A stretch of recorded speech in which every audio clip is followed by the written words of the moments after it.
Eh bien, bonjour à toutes et à tous. Alors aujourd'hui, l'objectif est le suivant. Nous avons passé le week-end à bosser sur un serveur Discord pour la communauté de justement Bitcoin Lille.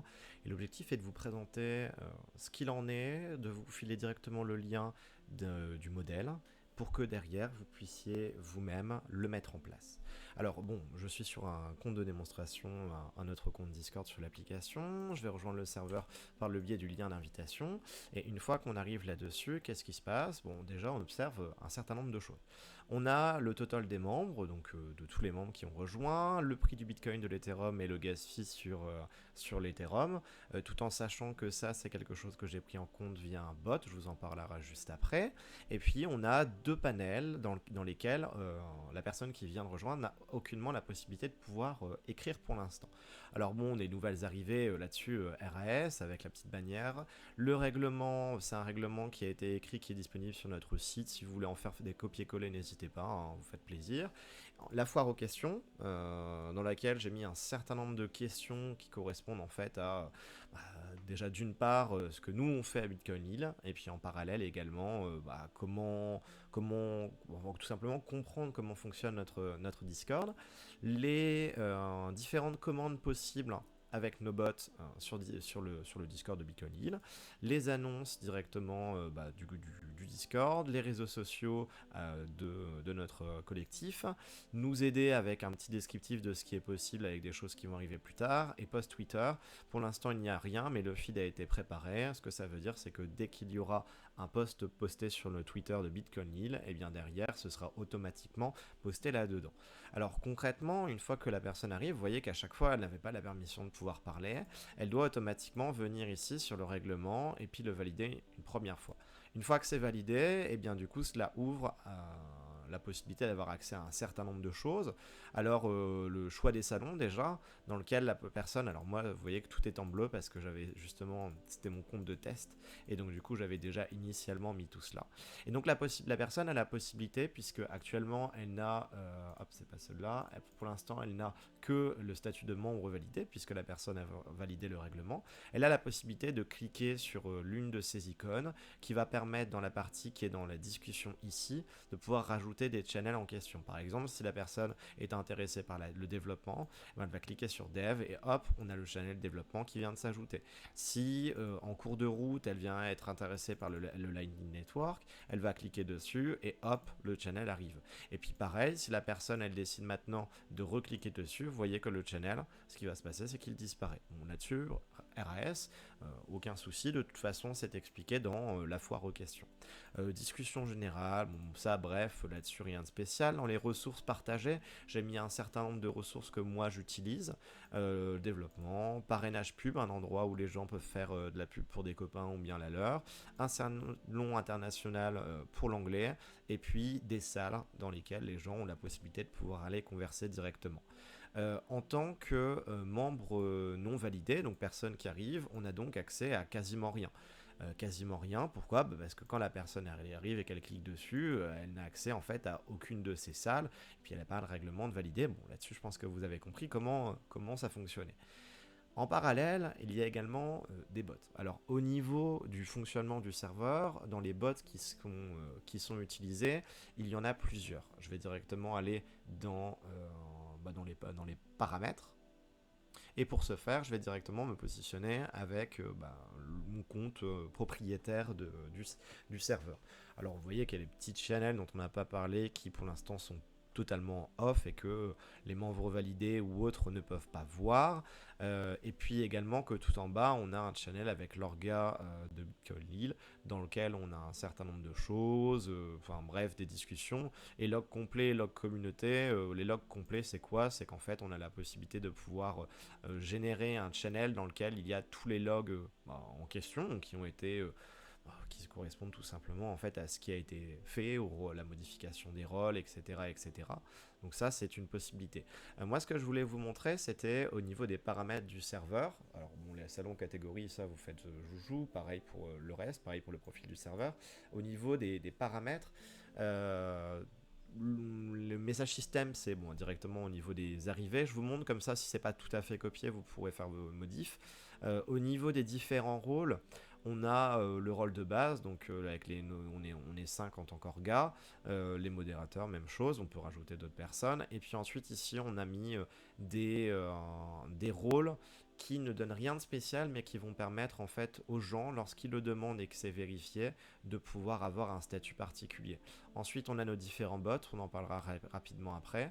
Un rôle un peu random, et puis on peut en rajouter d'autres. Et enfin, pour terminer, tous les rôles qui sont ici en gris clair, c'est les rôles justement où on a la petite émoticône sur laquelle on pouvait cliquer.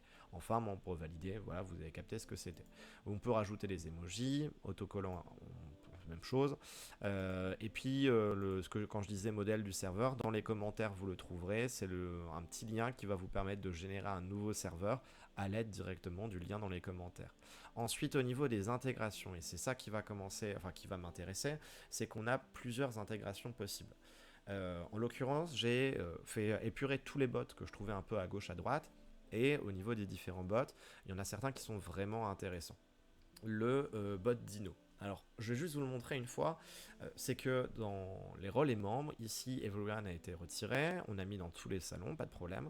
Et en fait, par exemple, le slash ademote, quand en tant qu'administrateur, on est dans un salon, quel que soit le salon, et qu'on tape le slash, on a accès à absolument tout. On était sur le bot Dino, on a accès à tout.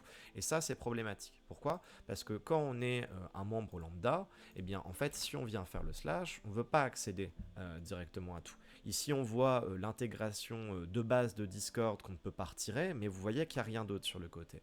Ici, dans le channel, et j'en parlerai après, où justement il y a toutes les intégrations et on a la possibilité de pouvoir utiliser les bots, eh bien ici, vous voyez qu'il n'y a Dino, il n'y a absolument rien. Pourquoi? Eh bien tout simplement parce qu'en fait lorsqu'on va dans l'intégration, l'objectif est de retirer les intégrations qui ne sont pas utiles et pas utilisables par les membres. Pour ça on clique dessus et dans dérogation on met pas Everyone, on met pas membre validé, on met uniquement Bitcoin Deal ou bien je sais pas en gros le rôle administrateur dans tous les salons, vous enregistrez, c'est bon. Donc concrètement le bot Dino que permet-il de faire? Il permet nous en tant qu'admin, de pouvoir en fait gérer un certain nombre de choses. Si je regarde dans la catégorie ici, vous voyez, il y a pas mal de trucs. Le bot Dino, c'est l'ajout, je l'ai utilisé pour l'ajout de commandes. Les commandes, réseau, Meetup, Talk et Bitcoin, qui fait que vous le verrez certainement dans la vidéo si vous regardez, hop, voilà, dans la petite vidéo, je ne sais pas si vous y aurez accès, mais de toute façon, je la partagerai. Dans Command Bot, ici on a une petite vidéo et en fait elle permet tout simplement de montrer que quand on tape point d'exclamation Bitcoin, on a un texte. Pareil pour point d'exclamation Meetup, etc., etc. Donc ça c'est comme ça que je l'ai utilisé. C'est vrai qu'il y a mieux, on peut utiliser MI6 ou autre, mais j'ai trouvé que Dino était pertinent. Ensuite, pour MI6, la même chose, hein, même chose pour les différentes parties qui sont ici. Vous observerez que si je regarde slash kick, il n'y a que la team Bitcoin qui a accès, alors que slash levels, il y a également everyone. Ça veut dire quoi? Ça veut dire que tout simplement, quel que soit le challenge où je vais en tant qu'administrateur, si on fait un slash, on va avoir accédé dans MI6 à absolument tout, y compris à kick. Par contre, si maintenant je vais avec un compte qui est juste soit everyone, soit, enfin en tout cas qui n'est pas Team Bitcoin Hill, dans MI6 j'ai accès à Levels et là-dessus quand je clique et que je lance, et bien du coup j'ai accès au classement. Bon, pas forcément le meilleur truc à faire avec MI6, il y a plus intéressant comme commande, mais en tout cas elle existe. Concrètement, MI6, les 4 commandes que j'ai mis en place sont celles-ci. C'est juste histoire de faire joujou avec le rank. Rien de spécial à proprement parler. Par contre, en tant que créateur, là MI6 permet différentes choses.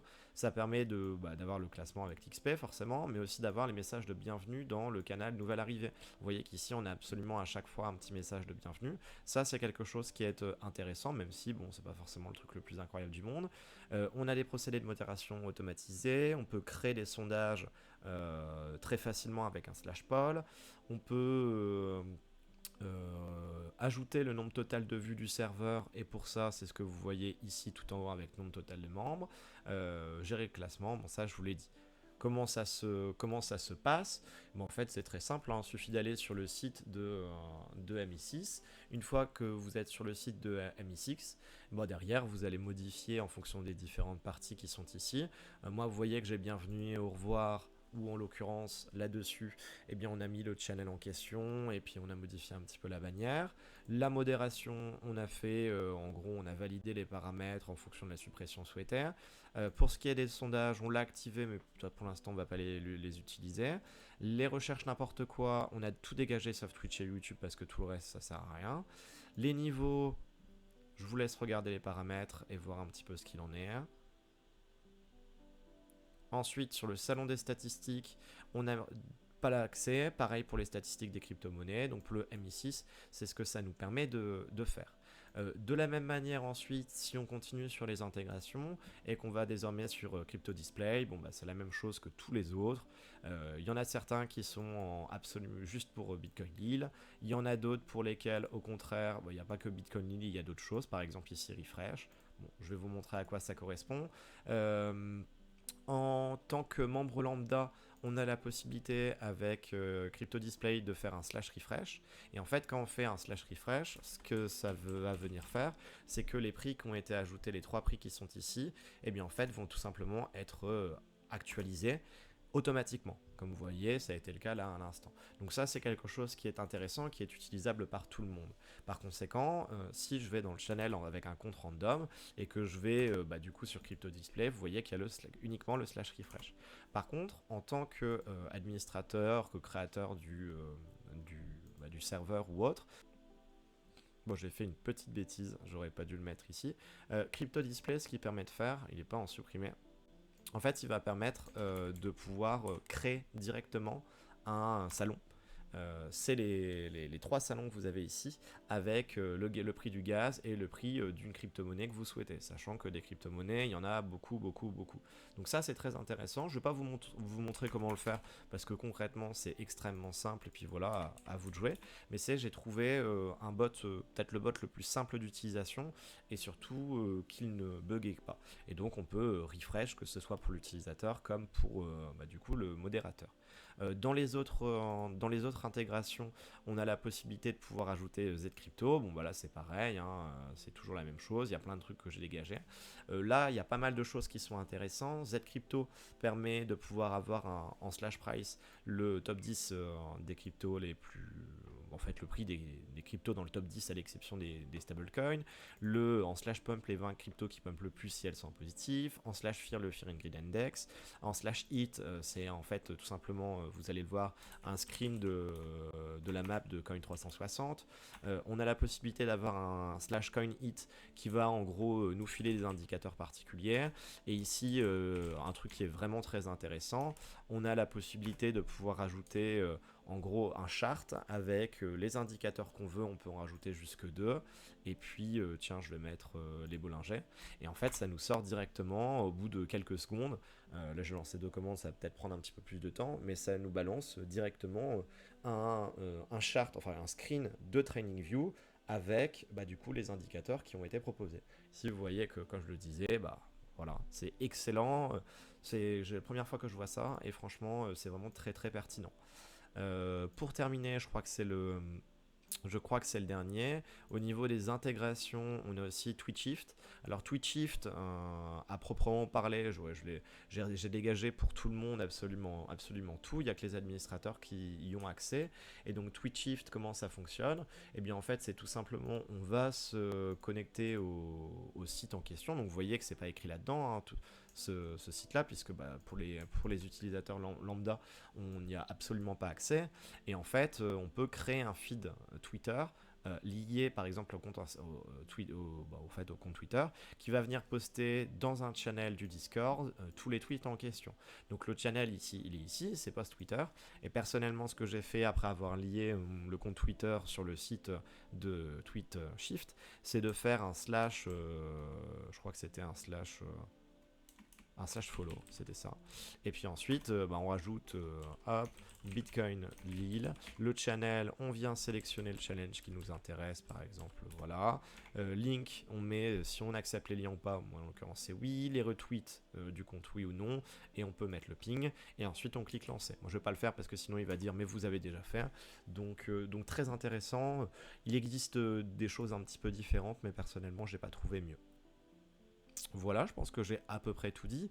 Concrètement, comment on fait pour ajouter ces différents bots?